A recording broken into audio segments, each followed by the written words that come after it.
चरणों में बहुत बहुत वंदना वंदना वंदना वंदना। क्या ना? पूज्य दिवाकर, अरे वाह, 5 उपवास, अरे वाह, बहुत बढ़िया।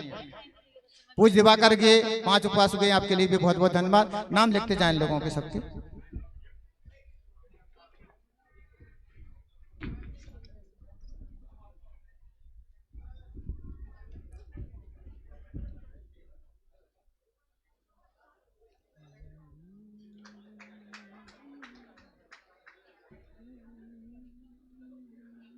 ओम नमः सिद्धेभ्यः। ओम नमः सिद्धेभ्यः। बालयति पाँचों नमो, मन वच काय लगा। सब धर्मों का सार है, ब्रह्मचर्य मन ला। बाल ब्रह्मचारी गुरु, बालयती है संग। श्री गुरुवर के चरण में नमन अनंतानंद। पंच प्रविष्टि भगवान की, पंच बाल्यती भगवंतों की, देवादेव कुंडलपुर के बड़े बाबा की, चिंतामणि पार्श्वनाथ भगवान के, देवादेव बाष्पूज भगवान के मोक्ष कल्याणक महामहोत्सव की, उत्तम ब्रह्मचर्य धर्मधारी आचार्य भगवंत गुरु श्री विद्यासागर जी महामुनि राज की, निर्यापक श्रमण पूज्य मुनि श्री समय सागर जी, श्री योग सागर जी, श्री नियम सागर जी, श्री शुद्ध सागर जी महाराज के, 3 काम 9 करोड़ों ने महाराजों के, 10 लक्षण महापर्व के, उत्तम ब्रह्मचर्य धर्म के,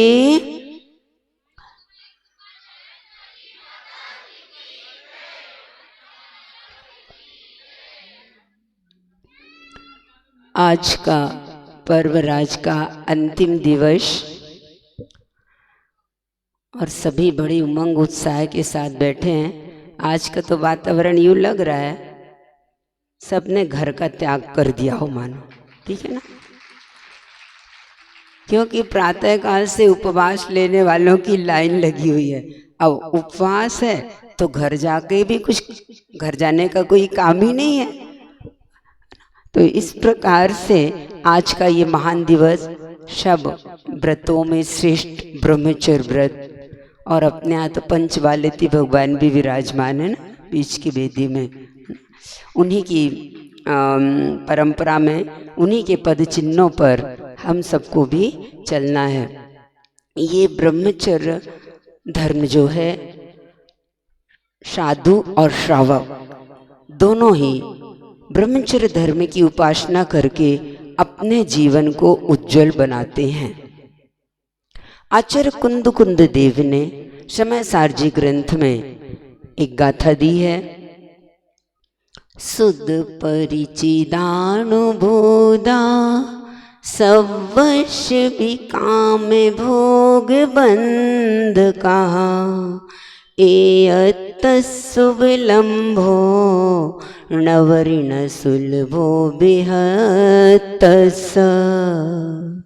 क्या करें कुंद कुंद आचार्य देव, हे भगवान, आज तक ये संसारी प्राणी काम भोग और बंध की कथाओं से परिचित है, श्रुत भी है, सुनी हुई है, परिचय में भी हैं और अनुभूत भी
आत्म तत्व में रवण करना।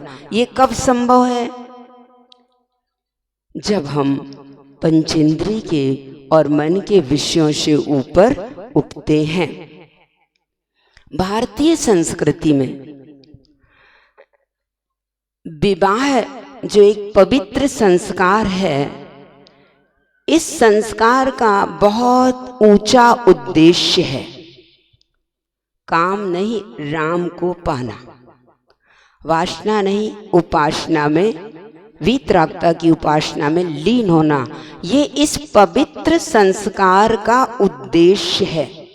प्रत्येक कार्य का कोई उद्देश्य हुआ करता है। इस उद्देश्य को लेकर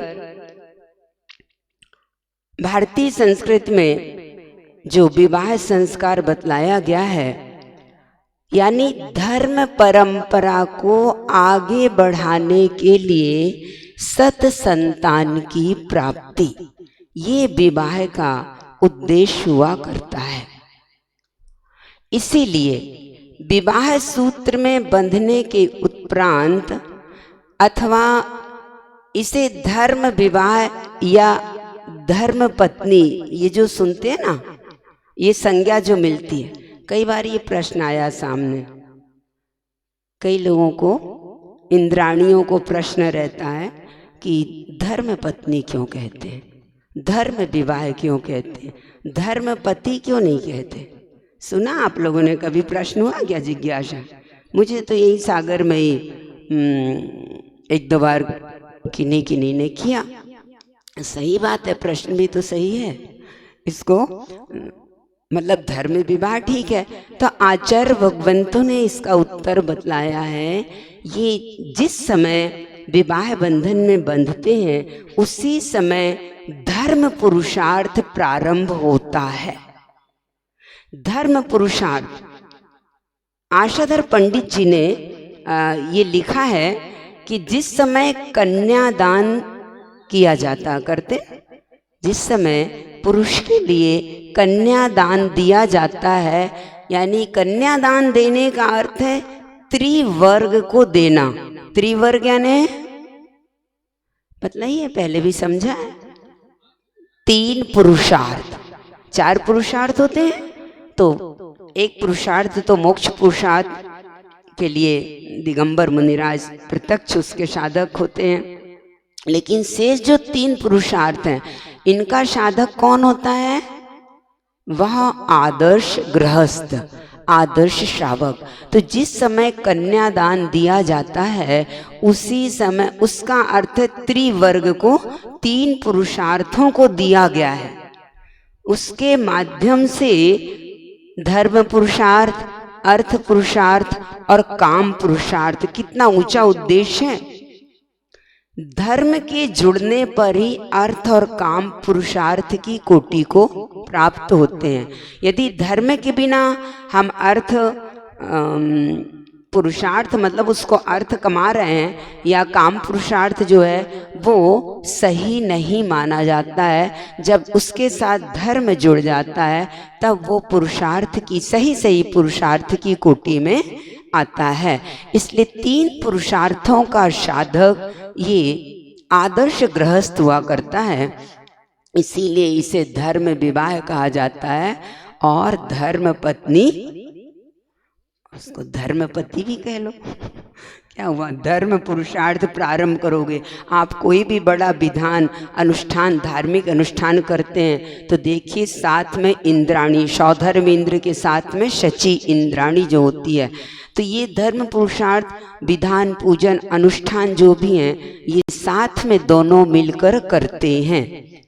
दोनों मिलकर करने का अर्थ है, यदि आप में क्षमता है तो आप प्रतिभाशाली विद्यार्थी की तरह, जैसे अभी उसने बालिका ने पढ़ा ना, सबको बहुत प्रसन्नता हो रही है, ऐसी यदि अपने अंदर प्रतिभा है तो आप एक साथ छलांग लगा दीजिए। गृहस्थ आश्रम में प्रवेश किए बिना बाल ब्रह्मचारी संन्यास आश्रम में प्रवेश ले सकते हैं। तो ये प्रतिभा संपन्न कुछ लोग ही कर पाते हैं। लेकिन यदि हमें अकेले चलने का, मोक्ष मार्ग में बढ़ने का, या धर्म और मोक्ष पुरुषार्थ करने का साहस अकेले नहीं बन पाता है, तो फिर 2 मिलकर आप करते, दोनों मिलकर पढ़ाई करते हैं। जैसे कि गुरुजी ने बताया, पीएचडी करने के पहले आपकी पढ़ाई चलती है सब मित्रों के साथ, और अपने जो गुरु हैं, टीचर हैं, उनके सानिध्य में हम अपना पढ़ाई करते हैं। और फिर पीएचडी शोध करना है, रिसर्च करना है, तो वो तो अकेले ही की जाती है। ठीक इसी प्रकार हम पहले मिलकर करते हैं धर्म पुरुषार्थ, फिर वो पढ़ाई पूर्ण हो जाती है, हम फिर अकेले भी इतने सक्षम और समर्थ हो जाते हैं कि दीक्षा लेकर, है ना, इंद्राणी आरिका दीक्षा ले लेती है और इंद्र मुनि दीक्षा ले लेते हैं।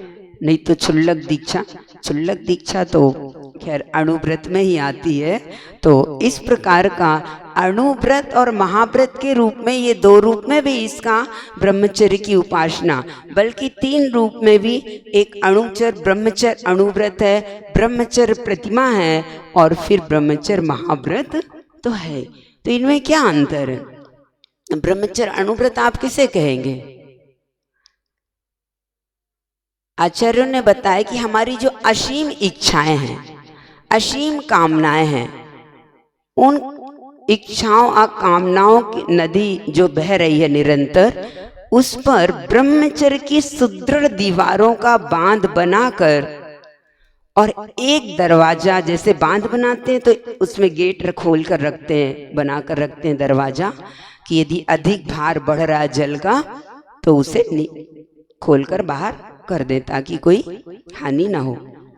इसी प्रकार इच्छाओं का वेग यदि बढ़ता है तो एक गेट खोलकर रखा गया है, जिसे विवाह या सदार संतोष व्रत, आचार्य समंत भद्र स्वामी जी ने रत्नकरण शापकाचार में इसे सदार संतोष व्रत संज्ञा दी है। कहने का तात्पर्य है कि ये एक सामाजिक अनुष्ठान है, और समाज एवं धर्म के द्वारा जो मर्यादाएं निर्धारित की जाती हैं, उसे हम विवाह अथवा सदार संतोष व्रत की संज्ञा देते हैं। जब समाज के द्वारा जो मर्यादाएं निर्धारित की जाती हैं उसके अनुसार हम चलते हैं, तो उसे विवाह, वी यानी विशेष रूप से निर्वाह करना, जिसके साथ संबंध हुआ है उसका जीवन पर्यंत हम धर्म पुरुषार्थ के साथ निर्वाह करते जाते हैं, वह विवाह। लेकिन जिस समय हम विवाह का उद्देश्य भूल जाते हैं, क्या है उद्देश्य? अभी क्या अपन ने सुना? धर्म परंपरा को आगे बढ़ाने के लिए सत्संतान की प्राप्ति, ऐसे संस्कार देने हैं। आचार्य ने कहा है मुखमाटी में, एक माँ का सतीत्व या एक नारी का सतीत्व मात्र इतने में सार्थक नहीं है कि संतान को जन्म देकर विश्व के सम्मुख प्रस्तुत कर देना, वरन उसको सत संस्कारों से, सशक्त 100% संस्कारों से संस्कारित करना होता है, उसकी सुषुप्त शक्तियों को जागृत करना होता है। तब एक नारी का या माँ का मातृत्व सतीत्व सार्थक हुआ करता है। जन्म देना बस नहीं, उसे संस्कार देकर उसके भविष्य को उज्जवल बनाना होता है। तो इस प्रकार से समाज के द्वारा जो मर्यादाएं निश्चित की गई वो विवाह की संज्ञा से कही गई हैं, और धर्म के द्वारा जो मर्यादा निश्चित की गई हैं, निर्धारित की गई हैं, उसे सदार संतोष व्रत की संज्ञा दी गई है। ये तो हुआ ब्रह्मचर्य अणुव्रत। अब ब्रह्मचर्य प्रतिमा किसे कहेंगे? अब ब्रह्मचर्य प्रतिमा में आध्यात्मिक दृष्टि से एक कदम आप और आगे बढ़ेंगे। जिस एक के साथ संबंध हुआ है उसके साथ भी मन वचन काया से निवृत्ति ले लेना, वो सप्तम प्रतिमा ब्रह्मचर्य प्रतिमा कहलाती है। धार्मिक साधना, आध्यात्मिक विकास की सीढ़ियों को चढ़ते हुए हम उससे भी निवृत्त होते हैं। अब महाव्रत किसे कहेंगे?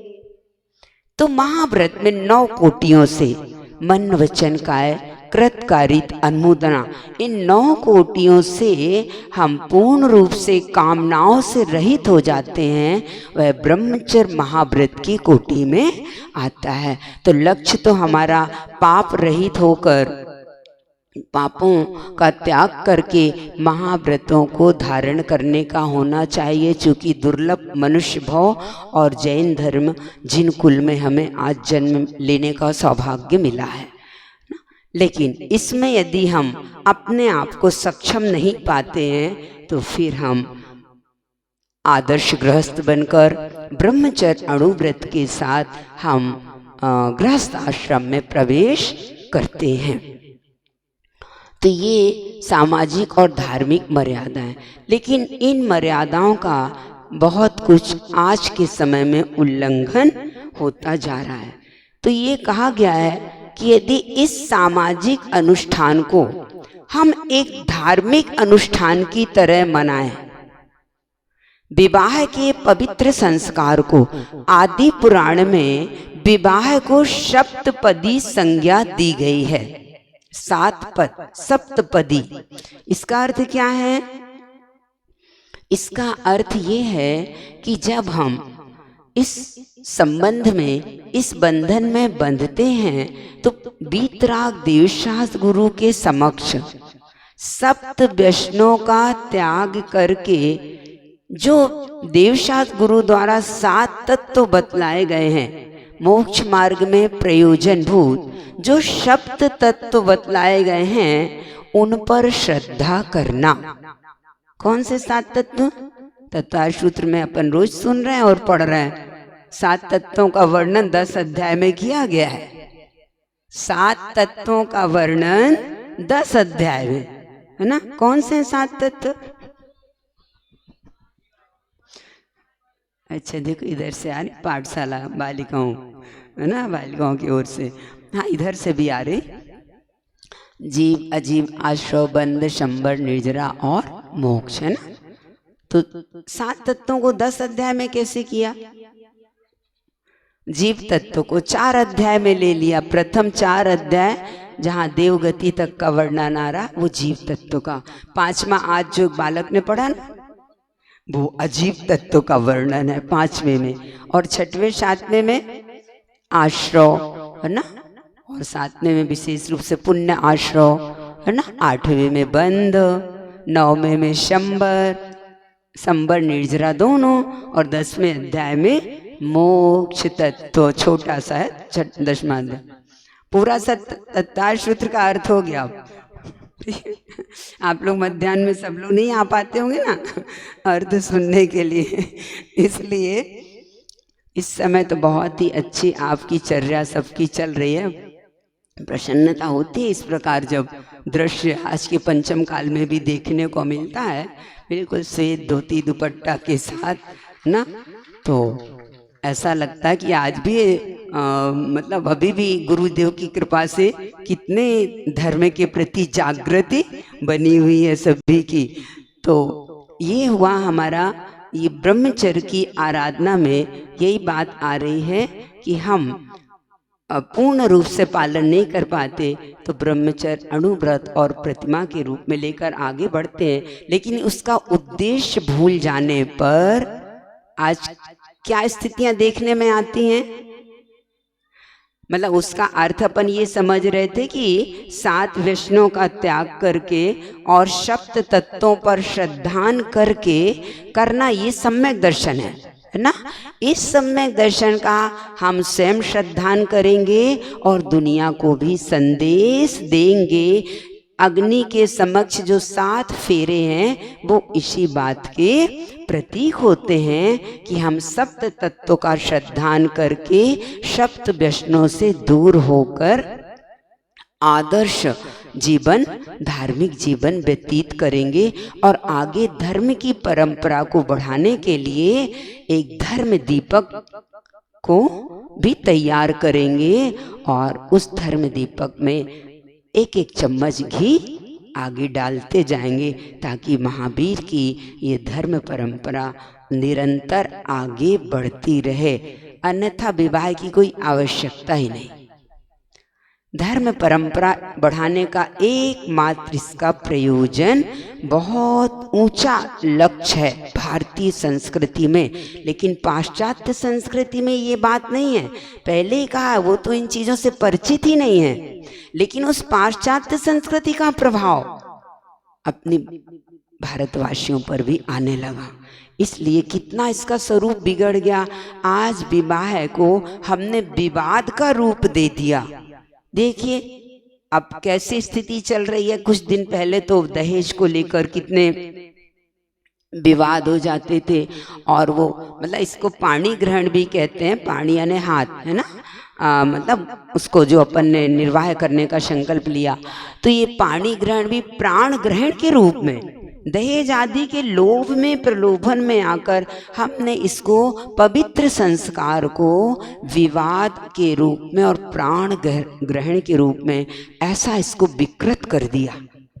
तो कितनी विकृतियां आ गई हैं। यदि इस सामाजिक अनुष्ठान को हम धार्मिक अनुष्ठान की तरह मनाएं, जो नियमावली धार्मिक दृष्टि से बताए गए हैं, उस तरह से यदि हम इसको मनाएं, चक्रवर्ती विवाह, आदर्श विवाह चल पड़े ना अब, हाँ, तो पहले से इन चीज़ों के नियमों का पालन करते हुए चलें, तो कहते हैं जितनी भी विकृतियां आज इसमें आ गई हैं,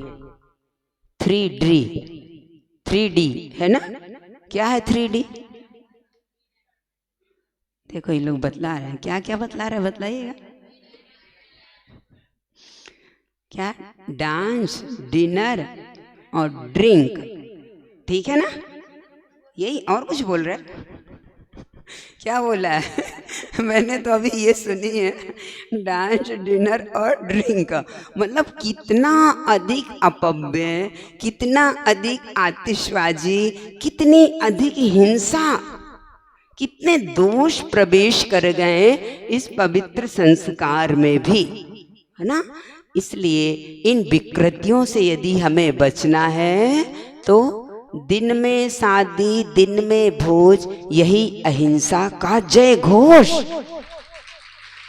बहुत अच्छा, ये नियम अपने को रखना है। अपनी जो नई पीढ़ी है, मैं तो नहीं कहूंगी कि आप शादी विवाह के बंधन में बंधो, मैं तो कहूंगी पंच बालेती भगवान जैसे, है ना, वैसे ही आप उस मार्ग पर चलो।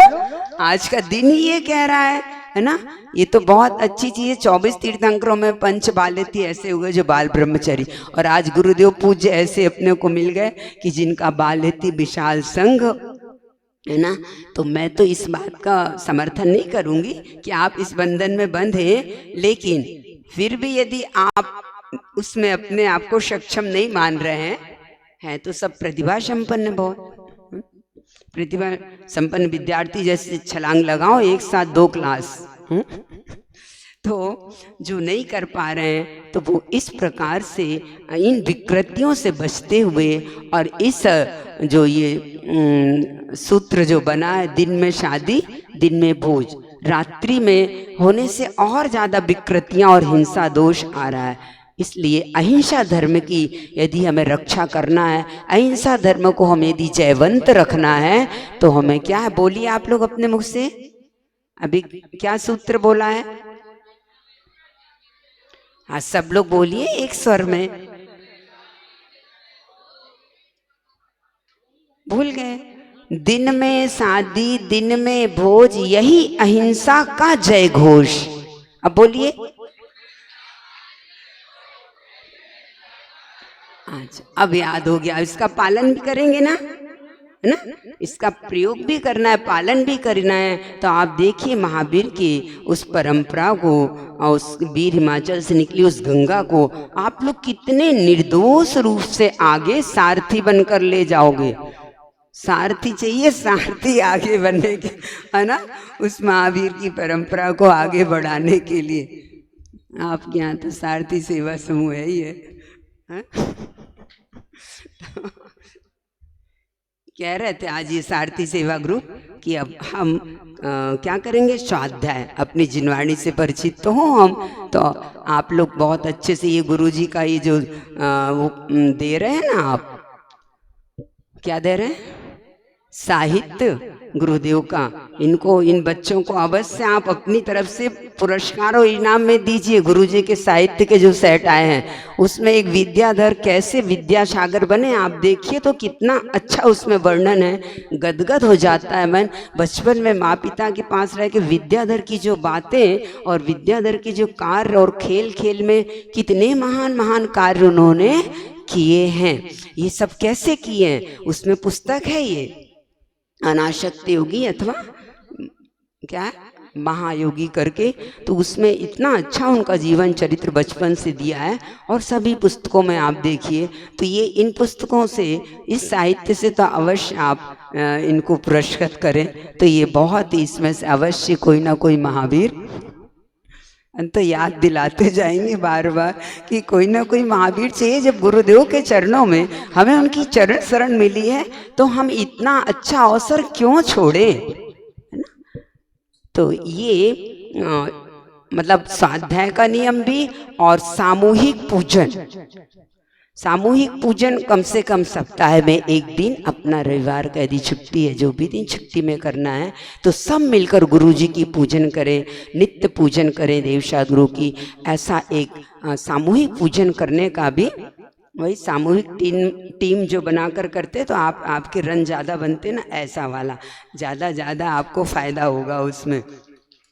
तो ये नियम अपने को लेने हैं। और एक बात और देखिए, अब समापन पर्वराज का समापन है ना, धर्म तो अनादि अनंत है ना, धर्म का कोई वो नहीं है कि अंत हो ना। जब से ये सृष्टि है तब से ये धर्म है, सनातन आचार्य कहते सनातन धर्म है, जब से सृष्टि तब से धर्म। फिर भी सनातन धर्म को लेकर तनातन कर लेते हैं, है ना, कहीं कहीं बीच बीच में कुछ होने लगता संप्रदाय और जाति को लेके, वो तनातन, है ना।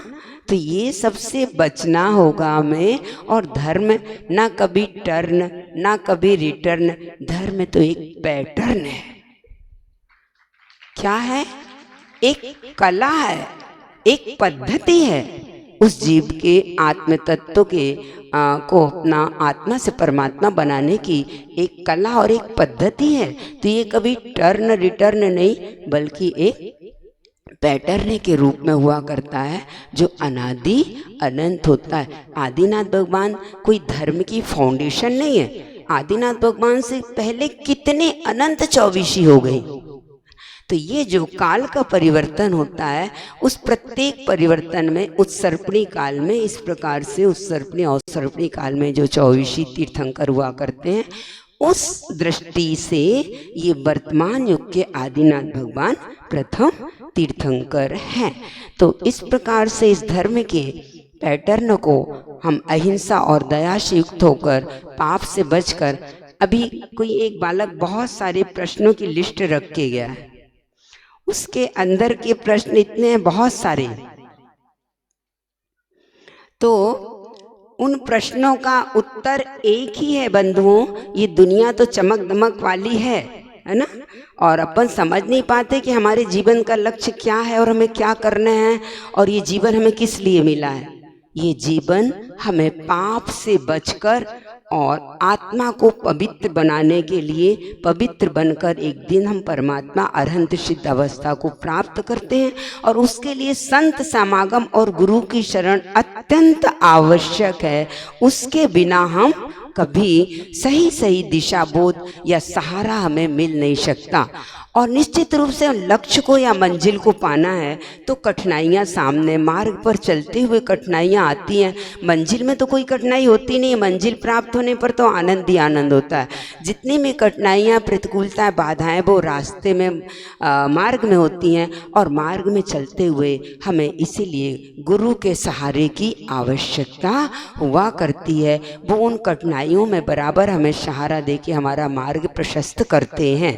सबसे मूल लक्ष्य पापों का त्याग करके धर्म मार्ग, संयम मार्ग को अपनाना। निश्चित रूप से अपने मन में जितनी जिज्ञासाएं और प्रश्न हैं, सभी का समाधान हमें मिलता जाएगा यदि हम जीवन में संयम धर्म को, दया धर्म को आचरण में लाएंगे, प्रयोग में लाएंगे, पापों का त्याग करेंगे। तो गुरुजी ने पंक्तियां बतलाई हैं बहुत अच्छी।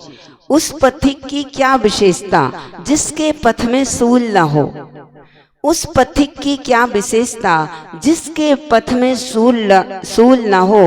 उस नाविक की क्या विशेषता जिसकी धारा प्रतिकूल न हो। उस नाविक की क्या विशेषता जिसकी धारा प्रतिकूल न हो। प्रतिकूल धारा में भी हम अपने जीवन नैया को अपनी मंजिल और लक्ष्य की ओर लेके जाएं। हमें उन बाधाओं से कोई डर नहीं है।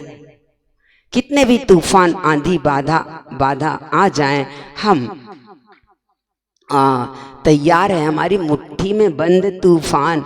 आप भजन बोलते हैं तो कितना अच्छा, मानो तू कितना महान, तेरी मुट्ठी में बंद है तूफान, है ना। अपन तो आंधी तूफानों से भी घबराने वाले नहीं, बड़े बड़े उपसर्ग और परीक्षाओं से भी घबराने वाले नहीं हैं। हम अपनी मंजिल और लक्ष्य की ओर निरंतर आगे बढ़ेंगे। दुनिया कुछ भी कहे हमें परवाह नहीं, हम रास्ता वही चलेंगे जो सच्चा और साफ हो, है ना। तो इस प्रकार से दया धर्म का, अहिंसा धर्म का, वीतराग देवशाद गुरु की चरण शरण में आकर अपना कल्याण करने का, यानी पाप से बचने का उद्देश्य और ध्येय होना चाहिए। कठिनाइयों से कदापि नहीं घबराना चाहिए, वो तो हमारे लिए वरदान बनकर हमें आगे बढ़ने में सहायक होती हैं। जो उद्यमी होता है, दमी यानी इंद्रियों को नियंत्रित करना और उद्यम यानी पुरुषार्थ करना जानता है, कठिनाइयां उसके लिए वरदान बनकर स्वागत करती हैं, है ना। जितनी बाधा है वे राधा बनकर स्वागत करती हैं, ठीक है ना। हाँ, बाधाओं से घबराना नहीं हो, बाधा तो राधा जैसे स्वागत करने वाली है। तो इस प्रकार से ये सारी बातें हुआ करती हैं, ये महान धर्म। हाँ, तो मैं ये और कह रही थी आपसे कि आप लोगों ने नियम लिया और जिस प्रकार आप अभी बराबर, मतलब क्या कहें, आपको सुबह से कितनी जल्दी नींद खुल जाती है आपकी, है ना। मंदिर चलना, अभिषेक का समय हो रहा है ना। नहीं तो अभी ये पर्वराज नहीं आए होते तो आप क्या करते, सो रहे होते ना। कितने उपकारी पर्वराज हैं, कम से कम हमें जगा दिया मोह की निद्रा से। और मैं ये देख रही, रात में भी आपको 12 बजते हैं ना सोने में, और अभी भी यहाँ 12 बजते हैं। एक टाइम भोजन लेना अथवा नहीं लेना, उपवास चल रहे हैं 10-10, है ना, तो यहाँ भी 12 बजते हैं। और फिर मध्याह्न में आप फिर आ जाते हैं, रात में फिर आपको 12 बजते। मतलब वो नाम के लिए घर जाना होता है, वो एक प्रकार से महाराज जैसे, है ना। महाराज का कोई घर नहीं होता, ऐसा ही हो गए आप लोग भी। तो मतलब प्रातः काल उठ रहे हैं, पूजन अभिषेक शांति धारा कर रहे हैं, धर्मोपदेश सुन रहे हैं, फिर मध्याह्न में आकर आप सामायिक भी करते हैं और तत्वाशुद्ध की वाचना भी सुन रहे हैं। फिर शाम को आप प्रतिक्रमण, ध्यान, सामायिक, स्वाध्याय सब कुछ कर रहे हैं। पूरे दिन धर्म ध्यान चल रहा है। तो मुझे ये हुआ कि अब कल से ये लोग करेंगे क्या, कल से क्या करेंगे आप लोग, ऐसा। अच्छा, शाम को ऐसा, है ना। तो अभी अपन ने जैसा अनुष्ठान पूजन किया, कुछ ना कुछ संकल्प तो लेंगे। शिविर से जब वापस जाते हैं तो अवश्य न कुछ संकल्प लेकर जाते हैं, है ना। जैसा कि अभी नई पीढ़ी युवाओं ने तो ये लिया कि हम सामूहिक पूजन भी करेंगे और स्वाध्याय भी हम करेंगे। सब लोग को भी ऐसे नियम रखने हैं।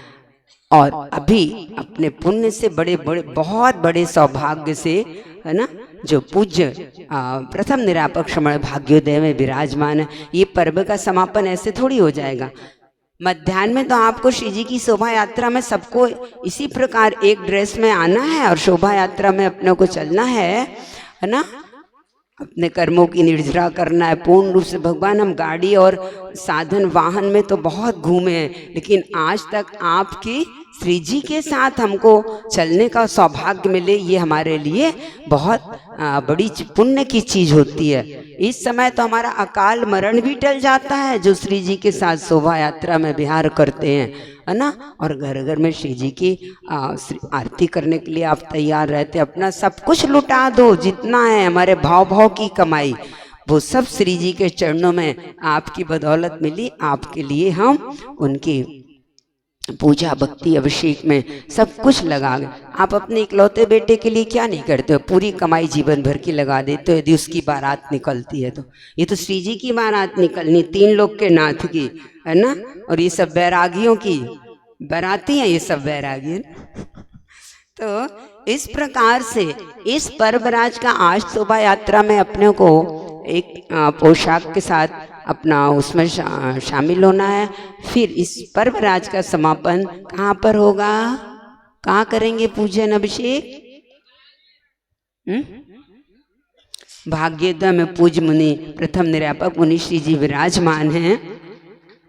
पर कैसे जाएंगे? जैसे कि महाव्रती आपकी तो इतनी सारी साधना हो गई, अब एक साधना में थोड़ा सा कमी है, उसको क्यों हम छोड़े?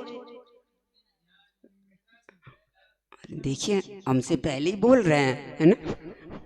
अब तो अवधि ज्ञानी हो गए आप लोग, जान गए, पहले से जान गए ना, अवधि ज्ञान होने लगा। पद यात्रा बहुत बड़ी चीज है और ये तो पुण्य का सौभाग्य है ना। गुरुजी के पास तो जाएंगे ही पद यात्रा से, लेकिन उसके लिए आप अपनी पूरी योजना बनाएंगे। और अभी इधर तो इतना बड़ा पुण्य कि आप प्रातः काल 5, साढ़े 5, 6 बजे से चलेंगे तो 8 बजे तक वहाँ पूजन के समय अच्छा भक्ति भजन करते हुए इसी पोशाक में जाइएगा, सफेद धोती दुपट्टा में। हाँ भैया जी के साथ जाना है आपको, है ना। तभी तो वहाँ जाकर आप उधर पूजन और अभिषेक करवाएंगे सब मुनिश्री जी के चरणों में। भैया जी के साथ आप सब जाएंगे पैदल, अच्छा भक्ति भजन करती हुई, जैसे तीर्थ यात्रा पर पहले महीनों पहले निकलते थे ना अपने परिवार और मित्र बंधुओं के साथ, अपनी टीम टोलियों के साथ, ऐसे ही आप भजन भक्ति गाते बजाते और पहुँचेंगे भाग्योदय पूज्य मुनिश्री जी के चरणों में अपनी ड्रेस पोशाक के साथ भक्ति भाव से पूजन भक्ति करके, और नवधा भक्ति की भावना भी भाते हुए जाएंगे कि भगवान हमको नवधा भक्ति गंधोदक भी मिले। ये सारा मतलब आप ऐसी विशुद्धि बढ़ाते हुए, तो ये पदयात्रा से मंजूर है ना अपन को, बहुत बढ़िया है ना। हाँ ये बात हुई कि आज भी महावीर के वंशज सही अर्थों में महावीर ने पद यात्रा करके किया है। तो हमारे पूर्वजों का आप अपने पुराण ग्रंथों में देखिए, यही उदाहरण आया है कि भरत चक्रवर्ती ने जो कैलाश पर्वत पर स्वर्णमय जिनालय बनवाए हैं, कितने त्रिकाल चौबीसी स्वर्णमयी 72 जिनालय स्वर्णिम जो बनवाए हैं, उन जिनालयों की वंदना करने के लिए कौन गए थे? पदयात्रा पैदल चलकर। सगर चक्रवर्ती के 60,000 पुत्र पैदल चलकर कैलाशगिरी के जिनालयों की वंदना करने के लिए गए थे। ये अपना इतिहास है, ये अपनी परंपरा है कि पद यात्रा करके हम दोषों से और पापों से मोह से बचकर और हम पहुंचते हैं। तो ये भी बहुत ही अच्छा अपने लिए, चाहे बच्चे हों, है ना, पाठशाला के बच्चे हों, वो तो और आगे आपसे भी आगे दौड़कर पहुंच जाते अपने हाथ में ध्वजा लेकर, है ना। हाँ वो भले गिर जाए, ध्वजा नहीं गिरने पाएगी, है ना। हाँ तो ये, और अपने युवा भाई और अपने प्रौढ़ सबके अंदर देखिए इतनी शक्ति आ जाएगी जिनको लगता है कि मैं गाड़ी के बिना 4 कदम भी नहीं चल पाते, मंदिर भी आएंगे 10 कदम पे तो गाड़ी चाहिए। इतने हैबिचुअल हो गए हम लोग इस गाड़ी के, यानी इतने पराधीन और परतंत्र होते जा रहे हैं। तो हमें अपने जीवन में अपना जो धर्म की गरिमा है शाश्वत और पाप से बचने के लिए हम पैदल, कितनी वाहन और गाड़ी से चलने में कितनी हिंसा होती है ना। तो इसलिए हम उस हिंसा दोष से बचेंगे और पद यात्रा भी करेंगे। हमेशा आप कुछ मतलब पदयात्रा का कभी ना कभी ये एक योजना बना के जाया करिए गुरुओं के दर्शन के लिए और तीर्थ वंदना के लिए। अपने ही सागर में कितने जिनालय हैं, आप सागर की पूरे जिनालयों की वंदना करो तो कितनी बड़ी पदयात्रा हो जाए, है ना। तो इस प्रकार से हमेशा मन में ये विशुद्धि और भाव आने चाहिए। तो अपना ये पर्वराज सार्थक और अपने जीवन में वो जितने भी महापुरुष हैं, आप देखिए आचार्य श्री तो सीता जी के लिए उनके जब जीवन चरित्र को बतलाते हैं तो इतना गदगद होकर कहते हैं कि उनको जब वनवास मिला ना, तो आचार्य श्री कह रहे थे कि वो वनवास यानी दीक्षा के पहले ही पद यात्रा प्रारंभ कर दी सीता जी ने। दीक्षा तो बाद में ली है ना, और वो वनवास गए तो वन वन डगर डगर नगर नगर जो अपना घूम रहे हैं, इतना वन में रहकर जो अपना धर्म ध्यान कर रहे हैं, वो एक बहुत बड़ी चीज हुआ करती है। तो सीता जी मतलब ये ब्रह्मचर्य अणुव्रत की महिमा चमत्कार किसके जीवन में हुआ? चाहे सुदर्शन सेठ के जीवन में आप देख लो, चाहे सीता जी के जीवन में आप देखो, उनका ब्रह्मचर्य अणुव्रत था, उसका ही कितना बड़ा चमत्कार हो गया। हुआ क्या चमत्कार हुआ? वो जब अग्नि में प्रवेश कर रही थी तो उन्होंने क्या कहा अग्नि में प्रवेश करते हुए? यही कहा था, हे अग्नि देवता। उनको मतलब इतना आत्मविश्वास था, उस अग्नि कुंड में प्रवेश करने जा रही थी, वहां देखने वाली जो अपार जन समूह खड़ा था, उनके आंखों में तो पानी आ रहा था, लेकिन सीता जी की आंखों में पानी नहीं था। उसको विश्वास था अपने धर्म पर, शील पर। तो वो अग्नि देवता से क्या कहती हैं सीता जी? हे अग्नि देवता, मैंने स्वप्न में भी कभी राम के अलावा स्वप्न में भी कभी किसी के प्रति मन हमारा खराब हुआ हो तो मैं पहले ही जल चुकी हूं। तू क्या मुझे जलाएगी? क्या तू क्या जलाएगी? मैं पहले ही जल चुकी। और यदि हमने कभी किसी के प्रति कोई खराब भाव नहीं किया तो तेरी क्या औकात कि तू मुझे जला पाए? दोनों बातें है ना। यदि मैं पहले कभी कुछ खराब भाव हुआ है तो मैं पहले ही जल चुकी, अब क्या जलाओगी तुम, है ना। और यदि हमने कभी खराब भाव नहीं किया है तो तेरी क्या औकात जो तुम मुझे जला पाओ। और ऐसा कहकर वो महामंत्र का स्मरण करती हुई और अग्नि कुंड में प्रवेश कर जाती हूँ। आसमान को छूने वाली लपटें उठ रही हैं ऐसी अग्नि कुंड में, और सब लोग देख रहे हैं उस दृश्य को, सबकी आंखें सजल हो रही हैं कि अब क्या होगा, अब क्या होगा। लव कुश भी देख रहे हैं अपने माँ की पराधीनता को, लक्ष्मण भी देख रहे हैं अपनी भाभी की परवस्ता को, राम स्वयं देख रहे हैं अपने प्रिया की पावनता को, बड़े बड़े राजा महाराजा खड़े होकर देख रहे हैं उस न्याय की सीमा को। राम जो न्याय कर रहे हैं और पूरी जनता देख रही है अपनी मूर्खता के परिणाम को। उसी ने इस प्रकार की आवाज उठाई थी जनता ने कि यदि सीता पवित्र कैसे हो सकती है, रावण के घर से आई थी।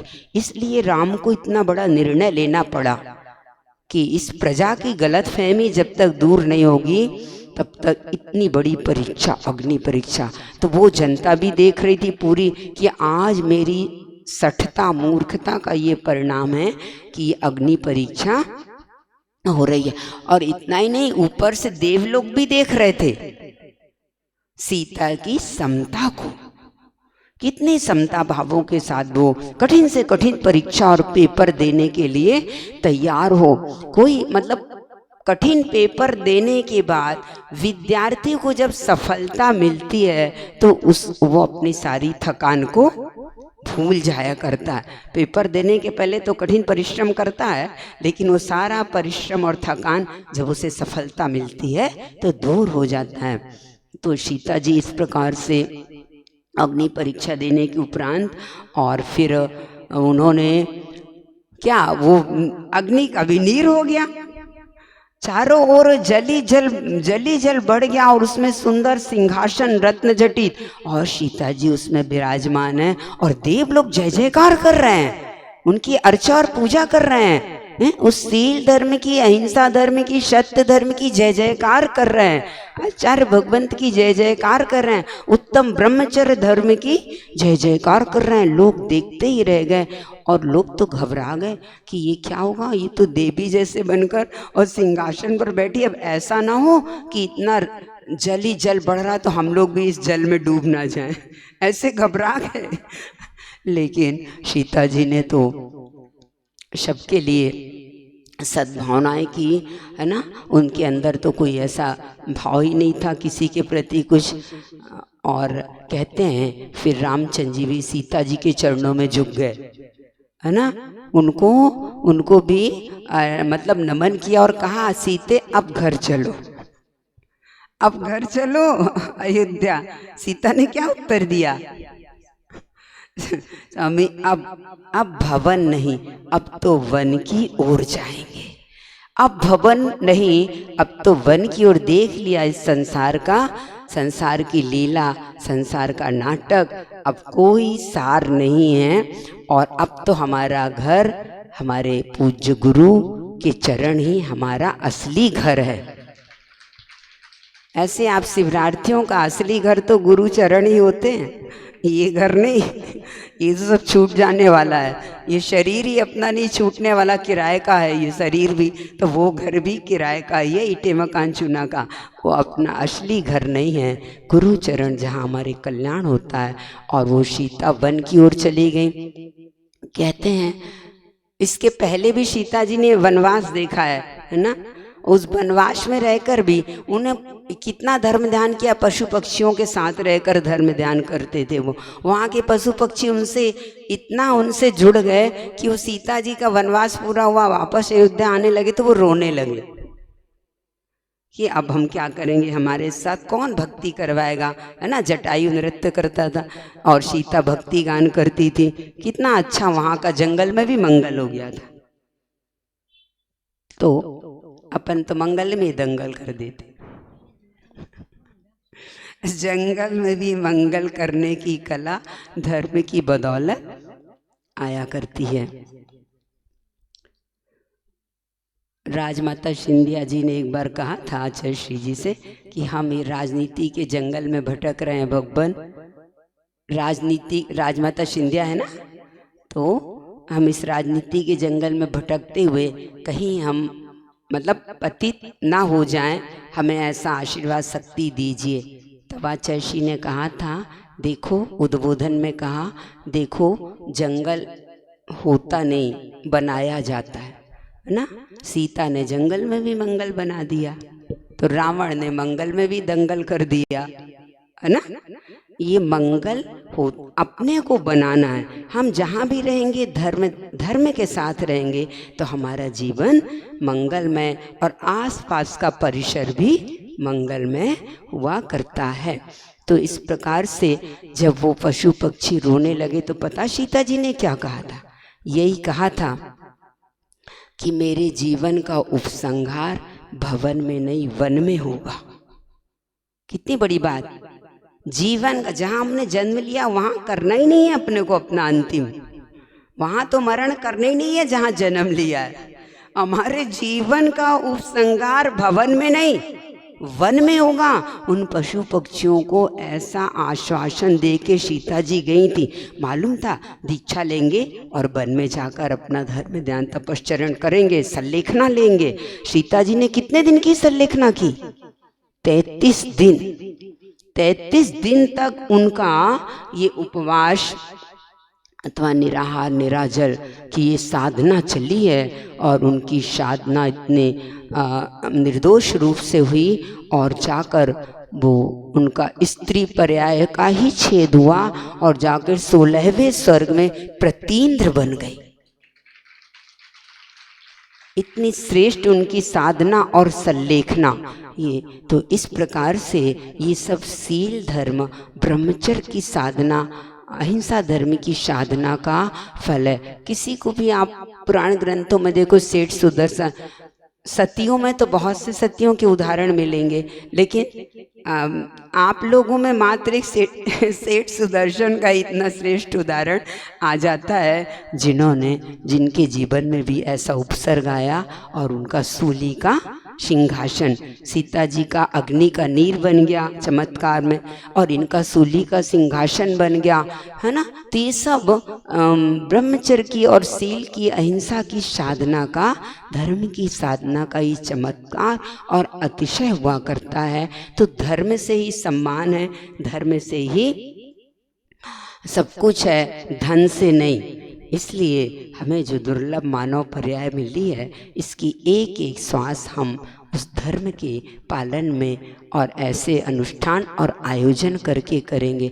तो आज पाश्चात्य देशों में इसका थोड़ा भी अंश नहीं है। वहाँ के लोग इतने इससे वंचित हैं और वो प्रभाव इधर आ रहा है। एक बार विवेकानंद जी मतलब आपको ये बताएंगे कि देखिए भारतीय संस्कृति कितनी ऊंची है। विवेकानंद जी जब विदेशों में कोई कॉन्फ्रेंस होनी थी, सभी धर्मों की एक सभा थी, उस समय भारतीय व्यक्ति एक ही व्यक्ति को वहाँ मतलब वो परमिशन मिल पाई थी। भारत के एक व्यक्ति को जाने की परमिशन मिली थी, विवेकानंद जी उसमें गए थे। तो जितने भी वक्ता वहाँ पर बोल रहे थे, स्पीच जिनकी चल रही थी, वो सभी वक्ता क्या बोल रहे थे? Ladies and gentleman. प्रारंभ क्या करते थे? Ladies and gentleman. लेकिन जब विवेकानंद जी खड़े हुए तो उन्होंने क्या बोला? My sister's and brother, my mother and sister, माताओं और बहनों, भाइयों। तो वो जितने भी सभा में बैठे हुए थे इतने आश्चर्य में पड़ गए, इनकी कौन सी माता बहन है? ये अकेले तो आए, एक भारत के व्यक्ति को आने मिला है, ये किसके लिए कह रहे हैं माता और बहनें? कितना अंतर है हमारे और उनके दृष्टिकोण में। मतलब पाश्चात्य देशों में जो सभ्यता है वहाँ सारे संबंध स्त्री और पुरुष को लेकर होते हैं। भाई बहन, माता बहन ये तो बहुत कम, और सभी के साथ उनके इस प्रकार के संबंध स्त्री पुरुष वाले हो जाया करते हैं। लेकिन भारतीय संस्कृति कितनी ऊंचा आदर्श है इसका, स्त्री पुरुष के संबंध को सीमित रखा है, इसको सीमित रखा है, सदार संतोष व्रत। और इसके अलावा जितने भी माँ बहनें वो हमारी माँ के समान, बहन के समान और भाई के समान होते हैं। ये भारतीय संस्कृति का इतना ऊंचा आदर्श रीढ़ है इसकी, अपने भारत संस्कृति की। और इतना ही नहीं, यहाँ तो अपने भारत की भूमि को ही भारत माता कहा गया है। विवेकानंद जी से प्रश्नों की झड़ी लग गई वहाँ की सभा में कि आपकी कौन माता बहनें इधर क्या है? उन्होंने बताया कि बंधुओं ये तो ठीक, हमारे यहाँ तो हमारी जन्मभूमि, जन्म देने वाली माँ तो एक ठीक है, लेकिन जन्मभूमि को भी माता कहा गया है, राष्ट्र को ही भारत माता कहा गया। और किसी राष्ट्र के साथ ऐसा आपने सुना क्या? अमेरिका माता सुना क्या? रूस माता सुना क्या? चीन माता नहीं सुना, लेकिन भारत माता, वंदे मातरम। कितना ऊंचा आदर्श है अपनी भारतीय संस्कृति का कि यहाँ इन संबंधों को सीमित और बाकी सब असीम भाई बहन माता के संबंध हुआ करते हैं। ये ऐसा ऊंचा आदर्श भारतीय संस्कृति का ये रीढ़ है जो पूरे विश्व का गुरु होने का सौभाग्य इस भारत को प्राप्त होता है। यहाँ का ऐसा पवित्र आचरण है ये। तो ये सारे पवित्र संबंध और पवित्र आचरण अपने मन वचन काय की स्वच्छंद प्रवृत्ति को छोड़कर जब हम गुरु के चरणों में रहते हैं, इसका नाम ही ब्रह्मचर्य। एक परिभाषा ये, क्यों? जब हम गुरु के चरणों में, आप देख लीजिए, मंदिर भगवान के सामने आते हैं, गुरु के पास आते हैं, कितना हमारा मन संयत हो जाता है, कितने वचन संयत संभाल कर बोलते हैं, कितनी तन की प्रवृत्ति क्रियाएं संयत हो जाती, कोई हमसे गलती ना हो जाए, कोई हमसे अभिनय ना हो जाए, बोलने में कोई अभिनय ना हो जाए, बैठने उठने में कुछ अनादर अभिनय ना हो जाए, है ना। तो गुरु के चरणों में आने से ही हमारी स्वच्छंद वृत्तियां जो मन वचन काय की हैं स्वयं सीमित हो जाती हैं, मर्यादित हो जाती हैं। तो गुरु चरणों में आने से ही हमारा आचरण पवित्र होने लगता है। तो इस प्रकार से महिमा तो ब्रह्मचर्य की अपरंपार है। अपना समय तो सीमित है, फिर भी आज के दिन भी आपको बहुत समय मिल गया ना। अभी पूजन करनी, शाम को फिर वो करना है ना, श्री जी की शोभा में चलना है। अच्छा, अभी लाडू भी चढ़ाना है ना। तो हमें ये जो महान जीवन पर्याय मिली है, हम इस प्रकार से बस यही अपना इतिहास, अपना वर्तमान इतना अच्छा बनाए, हमारा इतिहास भी अच्छा बन जाए ना। जब तक राज नहीं खुल पाए तुम अपना आवास सजा लो। जब तक राज नहीं खुल पाए तुम अपना आवास सजा लो। जब तक आश नहीं थक पाए तुम अपना विश्वास जमा लो। ना जाने कब कफन तुम्हारी मिट्टी को आकर ढक जाए। जब तक श्वास नहीं रुक पाए तुम अपना इतिहास बना लो।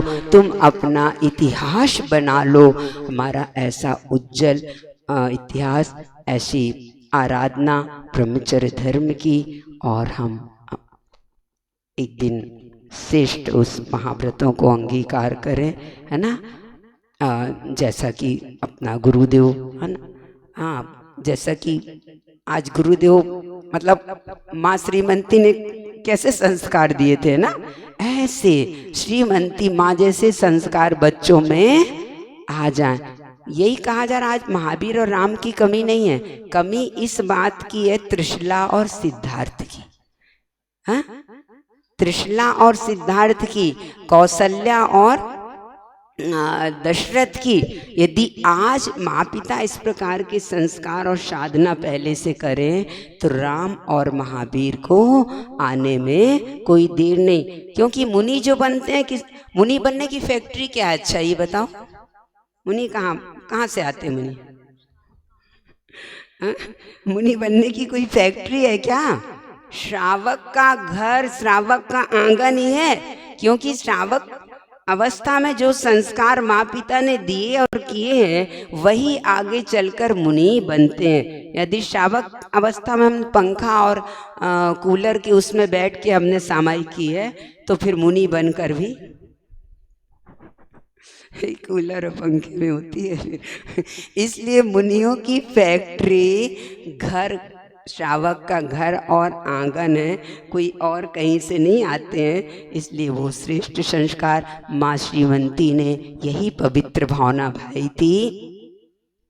भावना तो दीक्षा की थी, नहीं ले पाए तो फिर उनने यही भावना भाई कि इस कीचड़ में जितने भी बीज गिरेंगे वो, अब आगे पूरा करिए, जितने भी बीज गिरेंगे वे सब कमल बनकर खिलेंगे। और वही माँ श्रीमती के संस्कारों का ये फल हुआ कि सब तीनों भैया, दोनों बहनें और माँ पिता सब मतलब कमल बनकर और उस महती प्रभावना कर रहे हैं। तो इस प्रकार से हाँ, मतलब ये अपने को वो संस्कार अपने घर में ही माँ पिता के द्वारा ही हमको मिलते हैं और हम अपना जीवन फिर गुरु के चरणों में सौंप देते हैं। और आप लोग को मतलब ये मंगल दंगल वाली जो बात चल रही थी, अब कन्या को तो मंगल कहा जाता है, लेकिन पुरुष के लिए मंगल कहा गया। देखो, कन्या को तो कन्या रत्न और मतलब उसको मंगल, जहाँ जिस घर में जाती है वहीं पे मंगल हो जाती है। कन्या के बिना तो घर सूना सूना लगता है, होता है ना। पुरुष को कब कहा जाता है मंगल?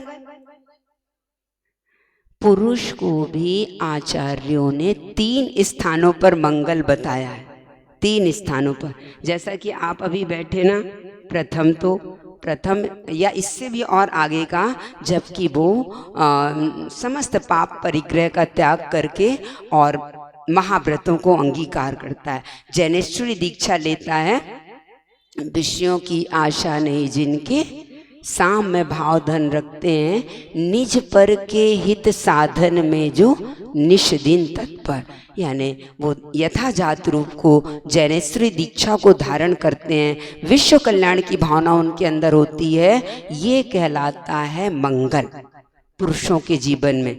और दूसरा मंगल ये है, जिस समय वो सिंहासन पर राज मुकुट पहनकर, राज पोशाक पहनकर सिंहासन पर प्रजा का पालन करने के लिए बैठते हैं, यानी न्याय, पूरी प्रजा को न्याय मिले, होवे सारी प्रजा को सुख, वलयुत हो धर्मधारी नरेशा, धर्मधारी नरेश होगा तो पूरी प्रजा में भी धर्म की प्रभावना होगी।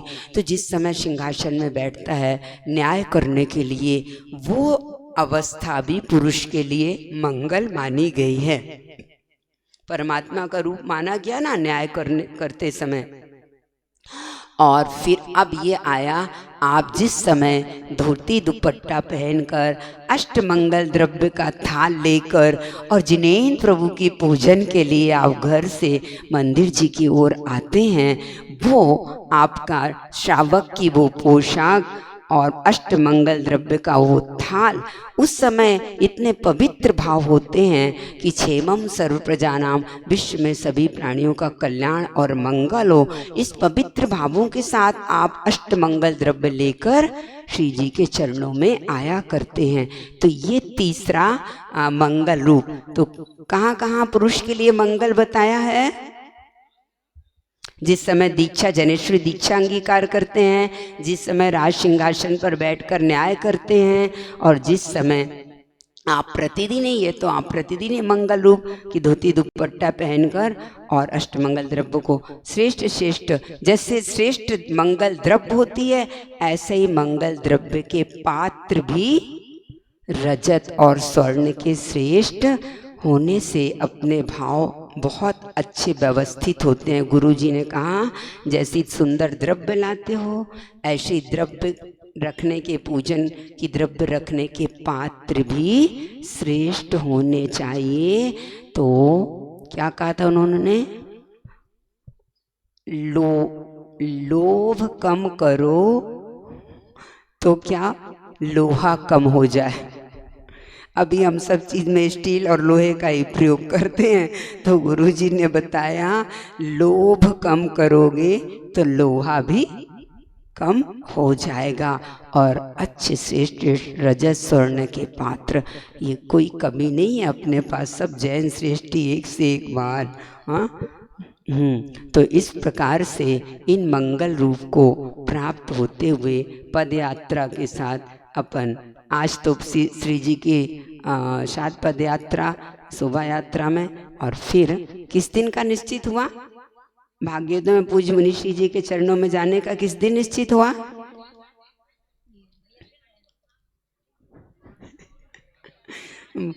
भैया जी के साथ जाएंगे आप लोग? भैया जी के साथ जाएंगे ना?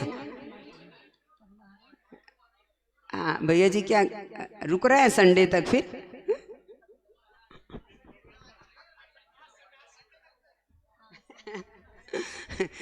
ये संडे की बात नहीं चल रही है, वो अगले रविवार की बात कर रहे हैं। बना लीजिएगा और आपस में चर्चा करके अपना। परसों ठीक है ना? कल तो पारना है सबकी, है ना? तो परसों भी बहुत अच्छा दिन है, तब तक तो भैया जी रुक जाएंगे, उसमें कोई बाधा नहीं ना।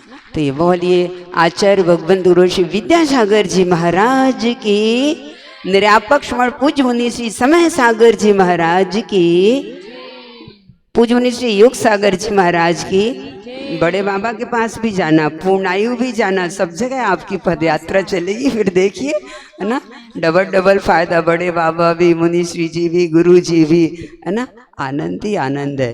तो इस प्रकार से उत्तम ब्रह्मचर्य धर्म की, अहिंसा परमो धर्म की जय।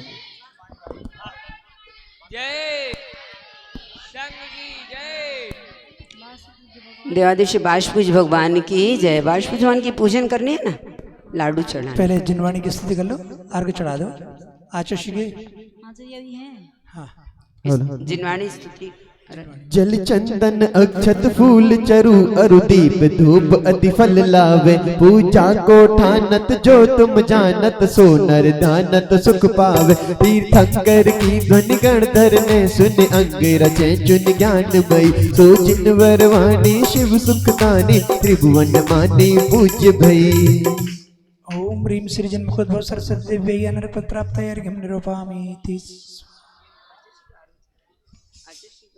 आचार्य श्री का अर्घ चढ़ाना है बस, बाद में भैया अभी पूजन हो जाए। चलिए पहले हाँ, एक अभी छोटा अर्घ तो चढ़ा लो, फिर पूजन करेंगे, है ना। इसके बाद श्रुत सागर को पार किया है, शुचि संयम का सार लिया है, सूर्येश्वर के पद कमलों को, विद्या गुरु के पद कमलों को, सिर पर रख लो दुख दलनों को, सिर पर रख लो दुख दलनों को। ओम ह्रीम युग प्रवर्तक श्रमण सम्राट आचार्य भगवंत गुरु विद्यासागर जी मुनीन्द्र व्यो पूर्णायु में साक्षात विराजमान, तिनकी चरणारविंद में वचन का से अर्घ्य हम निरूपमी। नमोस्तु गुरुदेव, नमोस्तु नमोस्तु। नौबार नमोकार मंत्र कर ले जिनवाणी।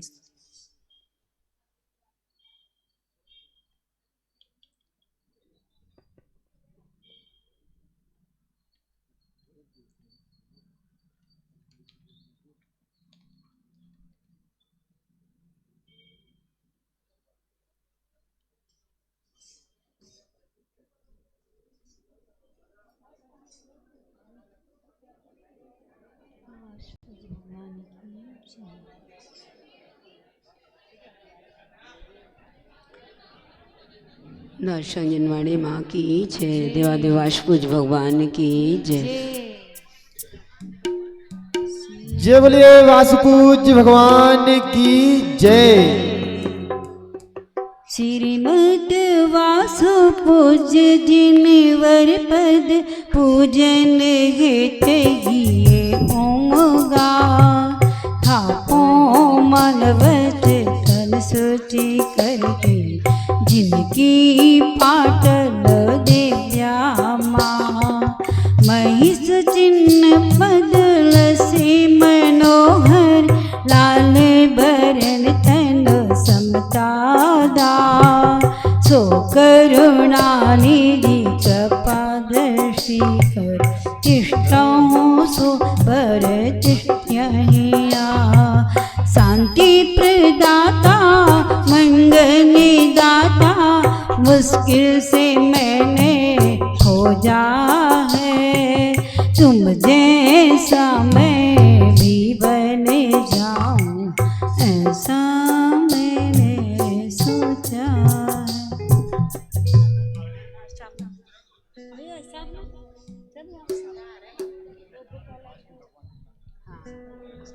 माता जी के मुखारविंद से स्थापना।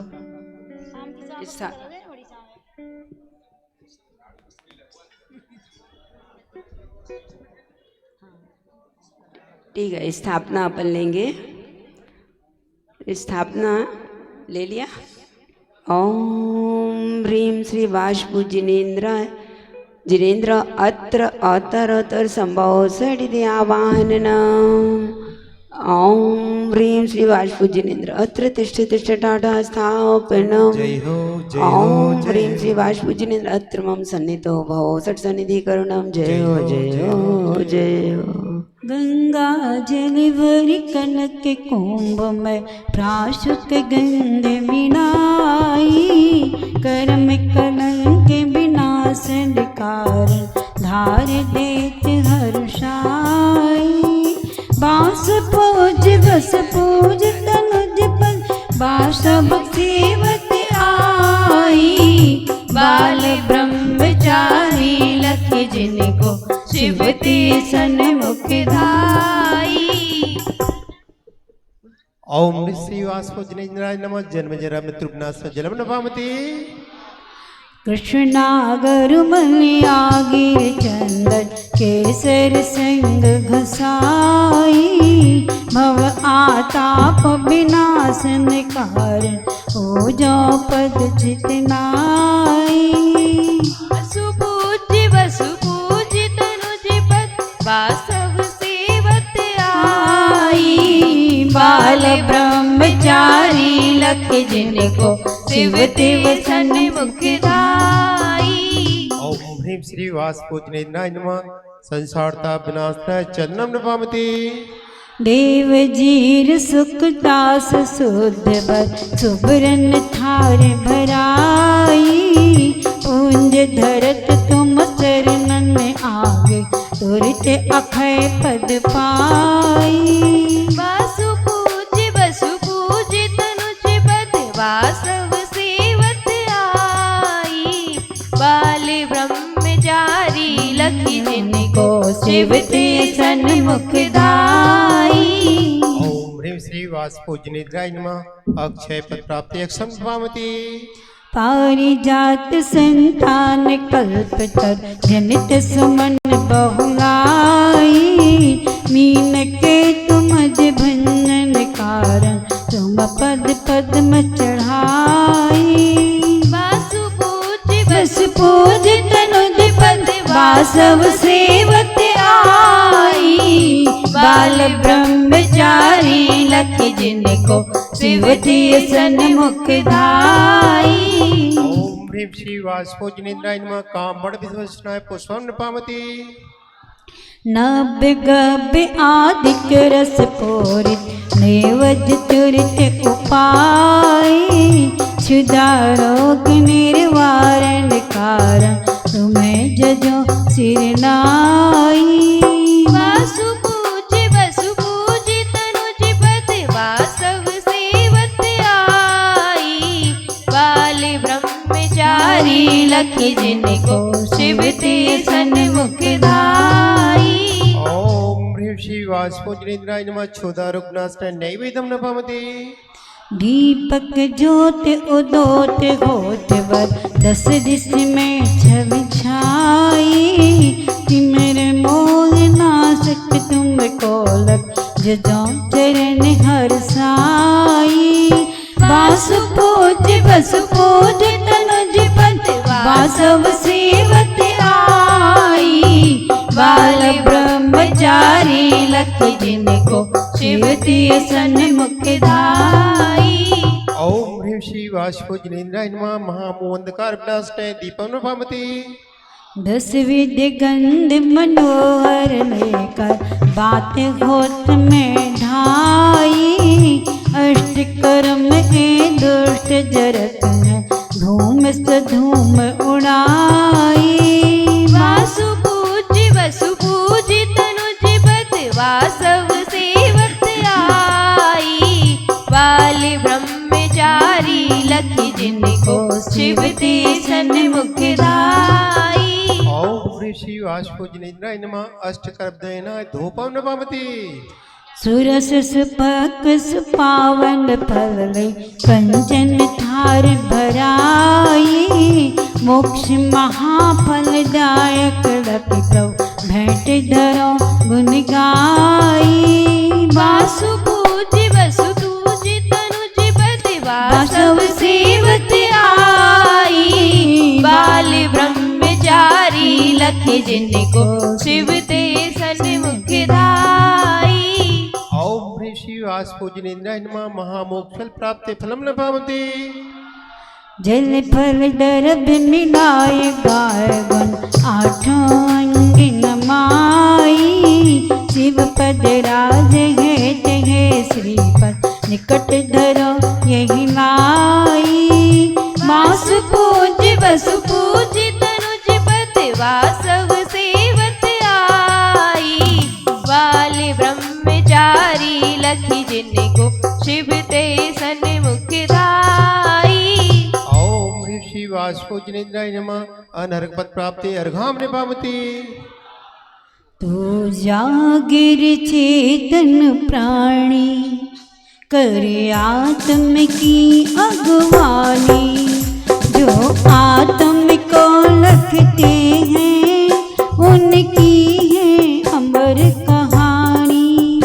कन छठ आषाढ़ सुहायो गरिभागम मंगल पायो।